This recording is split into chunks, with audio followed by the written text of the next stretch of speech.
வாங்க வணக்கம் மக்களே. இன்றைக்கி நம்ம என்ன பார்க்க போகிறோம் அப்படின்னு பார்த்தீங்கன்னா, தங்கலான் அப்படிங்கிற படத்தோட கதையை பற்றி பார்க்க போகிறோம். இது நம்ம விக்ரம் நடிப்பில் திரையரங்கில் வந்திருக்கு. வாங்க நம்ம கதைக்குள்ளே போகலாம். படத்தை ஓப்பன் பண்ணோன்னா பிரிட்டிஷ்காரங்க தான் காமிக்கிறாங்க. இந்த படம் பிரிட்டிஷ் காலத்தில் நடக்கிற படம். இது எதை பற்றியான கதை அப்படின்னு பார்த்தீங்கன்னா, கேஜிஎஃப் என்ன கதையோ அதே தான், தங்கத்தை எடுக்கிறதுக்கான கதை தான் இது. இந்த படத்தில் ஓப்பன் பண்ணோம்னா பிரிட்டிஷ்காரங்க ஒரு இடத்துல ஆனமலை அப்படிங்கிற ஒரு பகுதியில் தங்கம் இருந்திருக்கு. பல காலத்தில் திப்பு சுல்தான் வரைக்கும் அந்த தங்கத்தை எடுத்திருக்காங்க அப்படிங்கிற விஷயம் அவங்களுக்கு தெரிய வருது. ஆனால் ஏதோ ஒரு சாத்தான ஒரு பேய் அந்த தங்கத்தை எடுக்க முடியாமல் ஒரு பாதுகாத்து வருது அப்படிங்கிற விஷயம் மட்டும் இவங்களுக்கு தெரியுது. அப்படியே கட் பண்ணால் நம்ம தங்கலானோட ஃபேமிலியை பற்றி காமிக்கிறாங்க. தங்கலானுக்கு நிறைய பசங்க இருக்காங்க. ஒரு பையன், ரெண்டு பொண்ணுங்க அப்படிங்கிற ஒரு பிக் ஃபேமிலியாக அவங்க இருக்காங்க. தங்கலான் மட்டும் இல்லாமல் அந்த ஊர் மக்களுமே ஒரு பண்ணையார் கீழே அடிமையாக இருக்காங்க. அதாவது அவங்க நிலத்தில் விவசாயம் பண்ணலாம். விவசாயம் பண்ணிட்டு அந்த ஒரு கூலியை ஒரு வரியை அவங்க கட்ட முடியலைன்னா அவங்க மொத்த நிலத்தையுமே அந்த பண்ணையாருக்கு எழுத்துட்டு அவங்களும் அடிமையாக தான் வேலை செய்யணும். இப்போ வரைக்கும் நம்ம தங்கலான் ஒரு நிலம் வச்சுருக்காரு. அவர் நிலத்தில் இப்போ விவசாயமே ஸ்டார்ட் பண்ண ஆரம்பிச்சிட்டாங்க. அவர் விவசாயத்தில் ஸ்டார்ட் பண்ணும்போது மொத்த ஊர் மக்களுமே அவர் விவசாயம் பண்ணிட்டு இருக்காங்க. அவங்க நிலத்தில் பண்ணும்போது தான் என்ன நடக்குது அப்படின்னு பார்த்தீங்கன்னா, பயங்கரமாக விளைச்சல் வந்திருக்கு அப்படின்னு சொல்லி மாறு தட்டிட்டு அவர் பாட்டு பாடிட்டு இருக்காரு. அப்போ தான் பண்ணையாருக்கு என்னடா இவன் நம்மளை விட நம்மளுக்கு ஈக்குவல் ஆயிடுவானா, இவனை விடக்கூடாது அப்படின்னு சொல்லிட்டு அன்னைக்கு நாள் நைட்டே அந்த மொத்த பயிரையுமே நெருப்பு வச்சு விட்டுறாரு. அடுத்த நாள் காலையில் மொத்தமாக இது எங்கே நிலம் அப்படின்னு சொல்லி பண்ணையார் அந்த நிலத்தையும் எடுத்துக்கிறாங்க. அந்த நாள் நைட்டு தான் என்ன நடக்குதுன்னா, தங்கலான் அசந்து வேலை செஞ்சு தூங்கிட்டு இருக்கும்போது தான் அவங்க பசங்கள்லாம் ஒரு கதை சொல்லுங்கம்மான்னு சொல்ல, ஓகே நான் ஒரு கதை சொல்கிறேன் அப்படின்னு சொல்லிட்டு அவரோட தாத்தா காலத்தில் நடந்த கதையும் ஆரம்பிக்கிறாரு. அந்த தாத்தா காலத்தில் இந்த மாதிரி தான் கோல்டு தேடி அதாவது தங்கத்தை தேடி ஆனமலை அப்படிங்கிற பகுதிக்கு அவங்க தாத்தா காலங்க போயிருக்காங்க. அப்போ போகும்போது அப்போ ராஜா ஆட்சி தான் இருந்திருக்கு. அந்த ராஜா ஆட்சி என்ன பண்ணியிருக்காரு அந்த ராஜா அப்படின்னு பார்த்தீங்கன்னா, திடீர்னு பார்த்து என்ன இது ஒரு கூட்டம் அங்கே தங்கத்தை எடுத்துருக்காங்க, அவங்கள போய் கூட்டுவாங்க அப்படின்னு சொன்ன உடனே அந்த கூட்டம் என்ன பண்ணியிருக்காங்கன்னா, அவங்க வர்ற ஆற்றுல தங்கத்தை ஜலிச்சுட்டு இருப்பாங்க.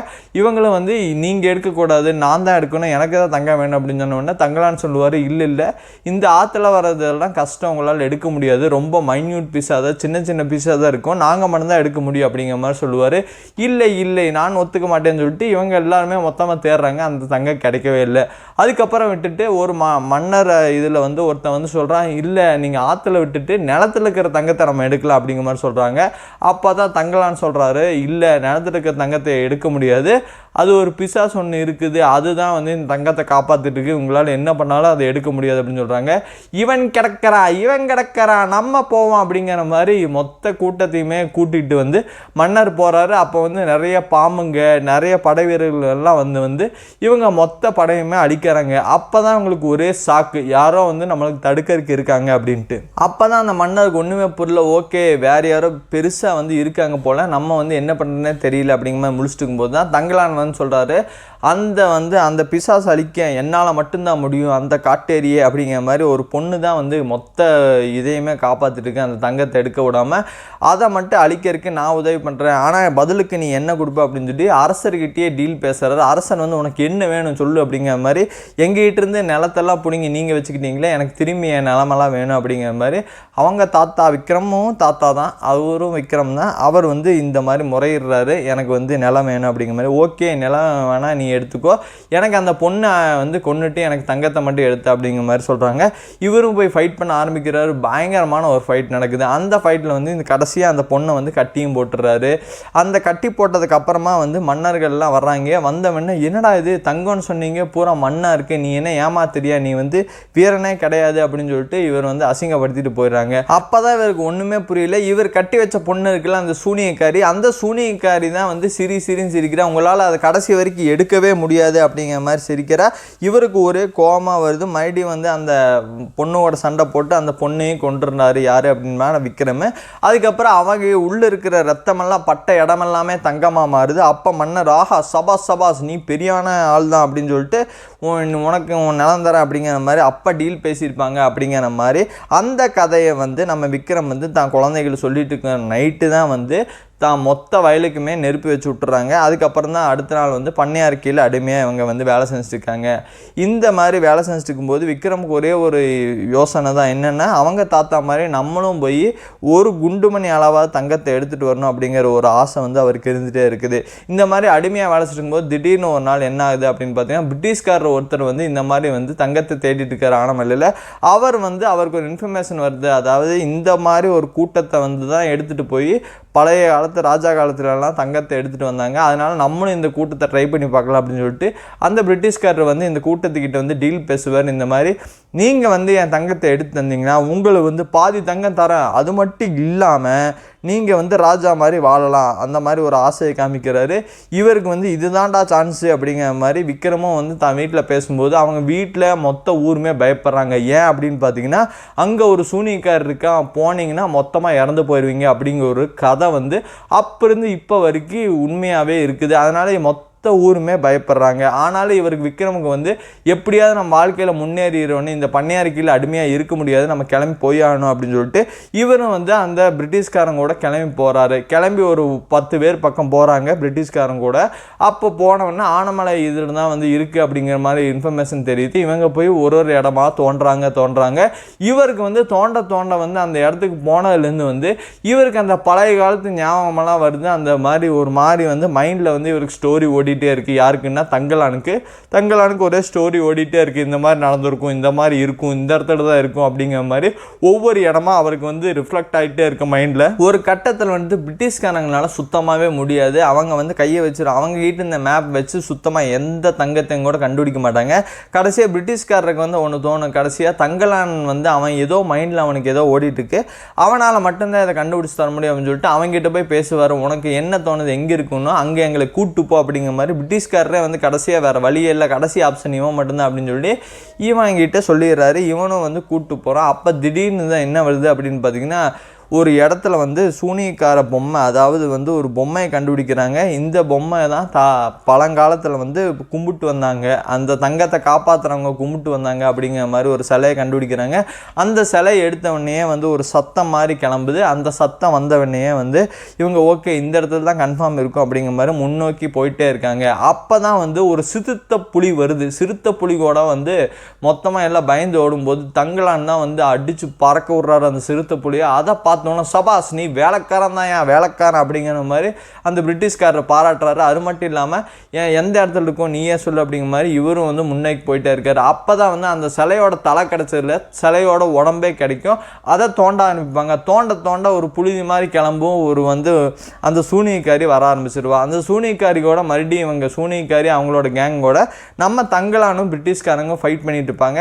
ஒரு கட்டத்தில் வந்து ஃபைட் பண்ண பயங்கரமான ஒரு மின்னல் வந்து அடிக்க எல்லாருமே மயக்கம் போட்டு விழுந்துருவாங்க. அதோட இன்டர்வலை கட் பண்ணுறாங்க. அடுத்து இன்டர்வல் முடிஞ்சு என்ன நடக்கும் அப்படின்னு பார்த்தீங்கன்னா, எல்லாருமே அந்த மயக்கத்துலேருந்து எந்திரிச்சு பார்க்கும்போது வந்து அந்த சிலை அப்படியே தான் இருக்கும். அந்த சிலை கீழே லைட்டாக ஒரு தங்கம் இருக்கும். அப்போ தான் பிரிட்டிஷ்காரனுக்கு சபா சூப்பர்ப்பா தங்கலான் சூப்பர்ப்பா அப்படிங்கிற மாதிரி சொல்லி தங்கலானை வந்து நீ என்ன பண்ணுறீன்னா, நீ வந்து உங்கள் ஊர்க்காரங்க எல்லாத்தையும் கூப்பிட்டு வந்து இந்த இடத்துல தோண்ட ஆரம்பித்து தங்கம் கிடைக்குது, அதை பாதி நீ வச்சுக்கோ, நீ செல்வந்தெல்லாம் வாழலாம், நல்ல வேலை செஞ்ச அப்படின்னு வந்து பாராட்டி அனுப்புகிறாரு.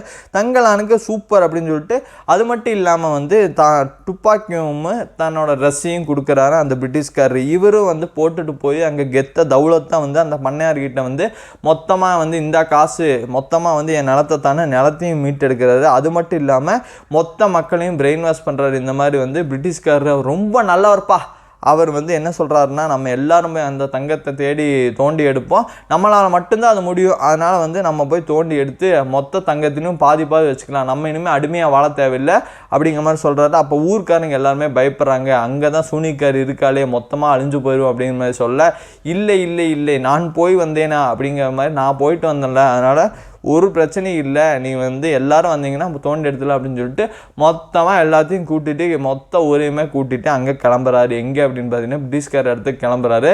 இவர் கிளம்பும்போது வந்து அங்கே போய் பார்த்தா வந்து அந்த பையன், இவரோட பையனும் வந்து ஃபஸ்ட்டு செட்டில் போய் அந்த 10 பேரில் இவரோட பையனும் இருந்தாங்க.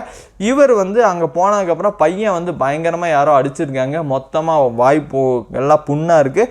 அது மட்டும் இல்லாமல் இவர் மொத்தமாக அந்த பையன் வந்து ஏதோ பேய் பிடிச்ச மாதிரி திடீராது. இது எல்லாமே அந்த சூனியக்காரி கேங் கேங் பார்த்த வேலையாக தான் இருக்கும். இவர் தங்கலான் இங்கே ஊருக்கு வந்ததுக்கப்புறமா அந்த கேங் வந்து ஃபைட்டுக்கு வந்திருப்பாங்க பிரிட்டிஷ்காரங்கூட. அதுக்கப்புறம் இதெல்லாம் நடந்திருக்கும். இவருக்கு ஒன்றுமே புரியல. அந்த பையனை கூப்பிட்டு வந்துட்டு என்ன ஆச்சு அப்படிங்கிற மாதிரி கேட்க அந்த பையன் எதுவுமே பேச மாட்டான். இவர் இந்த குரூப்பை கூப்பிட்டு போன உடனே அங்கே இருக்கிற பிரிட்டிஷ்காரங்க எல்லாமே வந்து சரி ஓகே நீங்கள் போய் அங்கே இருங்க அப்படின்னு சொல்லி அடிக்க ஆரம்பிச்சிடுவாங்க. இவருக்கு ஒன்றுமே புரியாது. நம்ம ஈக்குவல் பார்ட்னர்னு நினச்சி தானே வந்தேன் அப்படின்னு சொல்லிட்டு இவர் தங்கலான் பாட்டுக்கு போகும்போது இவரோட ட்ரெஸ் எல்லாத்தையுமே கிழிச்சு அசிங்கப்படுத்திடுவாங்க. அதுக்கப்புறம் தங்கலான் போய் அந்த பிரிட்டிஷ்காரர்கிட்ட சொல்கிறாரு, ஐயா நீங்கள் வந்து இப்படி டீல் பண்ணுவீங்கன்னு எனக்கு தெரியாது, நீங்கள் என்ன சொன்னீங்க எங்ககிட்ட அப்படிங்கிற மாதிரி சொல்ல, இல்லை நான் இல்லாதப்ப இந்த மாதிரி நடந்துட்டாங்க, நீ என்ன பண்ணுறேன்னா உங்கள் ஊரோடு சேர்ந்து இந்த இடத்த தோண்ட ஆரம்பி அப்படின்னு சொல்லிட்டு அந்த இடத்த ஆனமலைங்கிற இடத்த வந்து தோண்ட ஆரம்பிப்பாங்க. இவங்க ஊர் மொத்தமாக எதுக்கு ஒத்துப்பாங்க அப்படின்னு பார்த்தீங்கன்னா, இவங்க ஊரில் வந்து மொத்தமாக சொல்லி கூப்பிட்டு வந்தார், நம்ம தினம் வேலை செய்யறதுக்கு தினம் கூலி கிடைக்கும், அது மட்டும் இல்லாமல் தங்கம் கிடைச்சா பாதி கிடைக்கும் அப்படிங்கிற மாதிரி சொல்லி கூப்பிட்டு வந்திருப்பார். இவர் ஃபஸ்ட்டு 2-3 நாள் வந்து இவங்களுக்கு வந்து தினக்கூலி தந்துட்டு எல்லா மக்களும் சந்தோஷமாக இருந்தாங்க. போக அங்கே அந்த தோன்ற இடத்துல சுத்தமாக தங்கமே கிடைக்காது. அந்த பிரிட்டிஷ்கார் பயங்கரமாக கோவப்பட்டு தங்கம் கிடைக்கிற வரைக்கும் யாருக்கும் சாப்பாடே இல்லை அப்படிங்கிற மாதிரி கடுமையாக வந்து அவங்க பண்ணிருப்பாங்க. இவருக்கும் வேறு வழி இல்லாமல் சரி இங்கே வந்துட்டோம் வேறு வழி இல்லை அப்படின்னு சொல்லிட்டு இவங்களும் வந்து சாப்பாடு தண்ணி இல்லாமல் தோண்ட வைப்பாங்க. கடைசி வரைக்கும் கிடைக்கவே கிடைக்காது. மக்கள்லாம் வெறியாயிருவாங்க. மொத்த பிரிட்டிஷ்காருமே எல்லாம் வெறியாயிருவாங்க. திடீர்னு ஒரு நாள் நைட் என்னென்னா மின்னல் அடிக்கும். மின்னல் அடிக்கிற பார்த்து ஒரு பாறை மட்டும் எரியாமல் இருக்கும். இவருக்கு வந்து தங்கலானுக்கு வந்து அந்த இடத்துக்கு போனதுலேருந்தே அந்த ஃப்ளாஷ்பேக் எல்லாம் ஞாபகம் வந்துகிட்டே இருக்கும், மைண்டுக்குள்ளே ஓடிக்கிட்டே இருக்கும். அப்போ ஓடும்போது தான் வந்து இந்த மலையை உடைச்சா கன்ஃபார்ம் தங்கம் கிடைக்கும் அப்படின்னு சொல்லிட்டு அந்த மலையை வந்து அடித்து உடைக்க ஆரம்பிக்கிறாங்க. அப்போ உடைக்கும் போது தான் வந்து அந்த சூனியக்காரி வந்து அட்டாக் பண்ணுற மாதிரி இவருக்கு வந்து தோணிக்கிட்டே இருக்குது. அப்போ தான் வந்து அந்த மலையை உடைக்க ஆரம்பிக்கும் போது தான் பாம்புகள் வருது, மொத்தமாக எல்லாமே வருது. இவருக்கு வந்து ஒன்றுமே புரியல. அப்போ அந்த பாம்பு வந்து இவரோட மகளையும் கடிச்சு இவங்க மகள் வந்து இறந்து போயிடுறாங்க, தங்கலானோட மகன். அப்போ இவருக்கு ஒன்றுமே புரியல, ஏன் இப்படி பண்ணுது, எதனால் இது நடக்குது அப்படின்னு இவருக்கு புரியவே இல்லை. இருந்தாலும் வந்து அந்த மகள் இறந்தது வந்து ஒரு பொருட்படுத்தாம பிரிட்டிஷ்காரர் என்ன சொல்கிறேன்னா, இதெல்லாம் உங்கள் செத்ததெல்லாம் எங்களுக்கு தேவையில்லை, இந்த மலையை உடச்சி எனக்கு எடுத்தே ஆகணும் தங்கத்தை அப்படிங்கிற மாதிரி குறிக்கோளாக நிற்கிறார் அந்த பிரிட்டிஷ்கார். சரி இவருக்கு வழி இல்லாமல் சரி நம்ம உடைக்க ஆரம்பிப்போம் அப்படின்னு சொல்லி உடன்னு உடைக்கிறாரு. அப்போ தான் திடீர்னு ஒரு பள்ளம் உருவாகுது. அந்த பள்ளத்துக்குள்ளே போய் பார்த்தா உண்மையிலே வந்து திப்பு சுல்தான் காலத்தில் தோணுன பள்ளமாக தான் இருக்கும். உள்ளே வந்து ஃபுல்லாக தங்கம் தான் இருக்குது அப்படிங்கிற மாதிரி மொத்தமாக எல்லோரும் சந்தோஷப்படுறாங்க. அப்போ தான் வந்து அந்த தங்கத்தை வந்து வெட்டி வந்து இந்த மக்கள் எல்லாமே எடுக்கிறாங்க. எடுத்துகிட்டு ஒரே சந்தோஷமாக ஆஹா தங்கம் கிடச்சிருச்சு அப்படின்னு வெளியே வரும்போது தான் பிரிட்டிஷ்காரன் தான் சுயரூபத்தை காமிக்கிறான். இங்கிருந்து ஒரு பிடி துரும்பம் கூட நீங்கள் எடுத்துகிட்டு போக முடியாது, மொத்த தங்கமே எனக்கு தான் அப்படிங்கிற மாதிரி ஆப்போசிட்டாக திரும்புகிறான். இல்லை நாங்கள் வந்து இந்த தங்கத்தில் பாதின்னு சொல்லி தானே வந்தோம் அப்படின்னு சொல்லிட்டு 2 பேர் வந்து தங்கத்தை எடுத்துகிட்டு ஓடுவாங்க. அந்த 2 பேர்த்த வந்து பிரிட்டிஷ்காரங்க சுட்டே கொன்றுவாங்க. இவருக்கு வந்து ஒன்றுமே புரியாத மக்களுக்கு என்னங்க இப்படி பண்ணுறீங்க, எங்களுக்கு தான் தரான்னு சொன்னீங்க, கடைசியில் பார்த்தா நீங்கள் அதை விட எங்களை வந்து அடிமையாக தான் ட்ரீட் பண்ணுறீங்க, தங்கத்தை எடுக்கக்கோசமாக நாங்கள் இங்கே வந்தோம் அப்படிங்கிற மாதிரி சொல்ல, இல்லை எங்களுக்கு தான் ஃபுல் தங்கம் வேணும் அப்படிங்கிற மாதிரி தோண்ட ஆரம்பிக்கிறார். தோண்ட ஆரம்பிக்கும் போது தான் தெரியுது அது வந்து மின்ற ஒரு மண்ணு தான், அது வந்து தங்கம் கிடையாது அப்படிங்கிற மாதிரி இவர் பிரிட்டிஷ்காருக்கு தெரிஞ்சவொடனே இவர் பயங்கரமாக கோவப்படுறாரு. அதே சமயத்தில் வந்து விக்ரமுக்கு வந்து பழைய ஞாபகம் வருது. அதே சமயத்தில் வந்து அந்த சூனியக்காரி வந்து மொத்த கேங்கோட இறங்கிடுற அந்த இடத்துல மொத்தமாக ஃபைட் பயங்கரமாக நடக்குது. அந்த ஃபைட் நடக்கும்போது தான் வந்து விக்ரமுக்கு பழைய காலத்து ஞாபகமெல்லாம் வந்துக்கிட்டே இருக்குது. அப்போ தான் இவங்க சூனியக்காரி நம்ம விக்ரம் தங்கலானும் வந்து அடித்து சண்டை போட்டிருக்கும்போது தான் வந்து இவருக்கு வந்து மொத்தமாகவே பழைய ஞாபகங்கள்லாம் வருது. இவர் முன்னோர்கள் வந்து 5ஆம் நூற்றாண்டுலேருந்து இந்த ஆனமலை பகுதியை இவங்க தான் பாதுகாத்துட்டு வராங்க. தங்கலானோட முன்னோர்கள் தான் பாதுகாத்து வராங்க.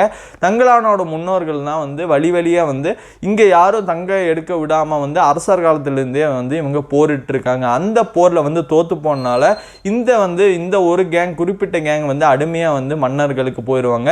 அந்த அடிமையாக போனதுக்கப்புறமா அந்த அடுத்த வர ஜென்ரேஷன் வந்து சுத்தமாக அவங்க தாத்தா என்ன பண்ணாங்கன்னே தெரியாமல் அவங்களும் அடிமையாகவே வேலை செஞ்சுட்டு வந்திருக்காங்க அப்படிங்கிற மொத்த கான்செப்டுமே இவருக்கு வந்து தோணுது. மொத்தத்தில் தங்கலான் தான் வந்து தங்கலானோட ஊர் மக்கள் எல்லாருமே வந்து இந்த இடத்த பாதுகாக்க தான் பிறந்தவங்க. அது தெரியாமல் இவங்க வந்து ரொம்ப காலமாக வந்து அடிமையாக வாழ்ந்துட்டு இருக்காங்க. இது மொத்தமாக இவருக்கு தெரிய வருது. இவர் தெரிஞ்ச வந்தவொடனே அந்த சூனியக்காரிக்கிட்ட சொல்கிறா, இல்லை நானும் வந்து இந்த இடத்த காப்பாற்ற வந்தவன் தான் அப்படிங்கிற மாதிரி சொல்லும்போது தான் அப்போ பிரிட்டிஷ்காரன் என்ன பண்ணுறான் அப்படின்னு பார்த்தீங்கன்னா சூனியக்காரியை மொத்தமாக கொண்டுடுறான். கொன்னதுக்கப்புறம் தான் வந்து இவருக்கு பயங்கரமாக கோவம் வந்து இவரும் பிரிட்டிஷ்காரனை கொண்டுடுறாரு. கொன்றது மட்டும் இல்லாமல் மொத்த ஊர் மக்களையுமே கூப்பிட்டு நம்ம இந்த இடத்துல வந்து தங்க இருக்குது அப்படிங்கிற மாதிரி இவர் தோண்ட ஆரம்பித்து இந்த தங்க மொத்த ஊர் மக்களுமே அந்த தங்கத்தை பார்க்குறாங்க. இந்த தங்கத்தை வந்து நம்ம காப்பாற்ற தான் பறந்துருக்கோம், யாருக்கும் வந்து கொடுக்கறதுக்கு இல்லை, நம்ம யாருக்கும் அடிமையும் இல்லை அப்படிங்கிற அப்படிங்கிற மாதிரி மொத்தமாக வந்து இந்த தங்கலான் கேங்கே மொத்தமாக வந்து இப்போ தங்கத்தை காப்பாற்ற இறங்குறோம் அப்படிங்கிற மாதிரி மொத்தமாக வந்து எல்லாருமே இந்த தங்கத்தை வந்து நம்ம விடவே கூடாது அப்படிங்கிற மாதிரி எல்லாருமே இருக்கிறாங்க. இதோட இந்த படத்தை முடிக்கிறாங்க. மொத்தத்தில் இந்த படத்தில் என்ன சொல்ல வராங்க அப்படின்னு பார்த்தீங்கன்னா, யாருக்கும் யாரும் அடிமை இல்லை. நம்ம வந்து ஒரு கட்டத்தில் ஜென்ரேஷன் வந்து பழைய ஜென்ரேஷன் என்ன பண்ணுதுன்னே தெரியாமல் அவங்க அடிமையாக வாழ்ந்துட்டு இருக்காங்க. இந்த ஈக்குவாலிட்டியை தான் நம்ம ரஞ்சித் வந்து சொல்ல நினச்சிருக்காரு. இந்த படம் உங்களுக்கு எப்படி புரிஞ்சுது?